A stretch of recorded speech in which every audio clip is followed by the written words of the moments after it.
September 29, 2024 ఆదివారం. ఇంకెరోజు మనం మదనపల్లి మార్కెట్లో టమాటో స్టాక్ అంటే దిగుమతి వచ్చి మనం ఏ వాళ్ళు తెలుసుకుందామండి. నేనుతో పోల్చుకుంటే దిగుమతి తగ్గిందా లేదా పెరిగిందా వేటని వాళ్ళు తెలుసుకుందామండి. తెలుసుకునే ముందు ఛానల్ సబ్స్క్రైబ్ చేసుకోవాలి. ఇంకెంత కాల్సిన ప్లీజ్ లైక్ ప్లస్ సబ్స్క్రైబ్ చేసుకోండి. మనకి మదనపల్లి సరౌండింగ్ ఏరియాస్లో పెద్దగా ఎక్కడైతే వర్షం అయితే పడలేదు. ఇది వర్షం అప్డేట్ వచ్చేసి ప్రస్తుతానికి ఉన్నది. సో దిగుమతుల గురించి మాట్లాడుకోవాల్సి వస్తే ఒక లైక్ ఒక సబ్స్క్రైబ్ మాత్రం మర్చిపోద్దండి. మీకు కూడా చేతి పక్కనే సబ్స్క్రైబ్ బటన్ ఉంటుంది. సో సబ్స్క్రైబ్ చేయడం మర్చిపోద్దండి.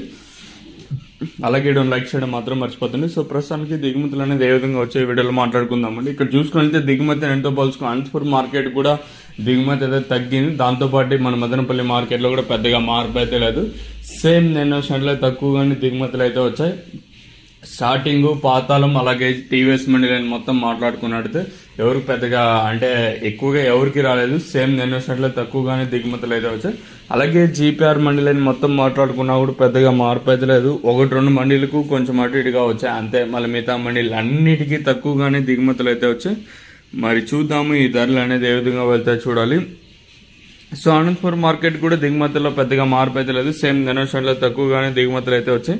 ఏమో మన మదనపల్లి మార్కెట్ కూడా సేమ్ అట్లనే ప్రస్తుతానికి అయితే దిగుమతులు అయితే ఉన్నాయి. పెద్దగా మార్పు అయితే లేదు. సేమ్ నెనోషన్లో తక్కువగానే దిగుమతులు అయితే వచ్చాయి.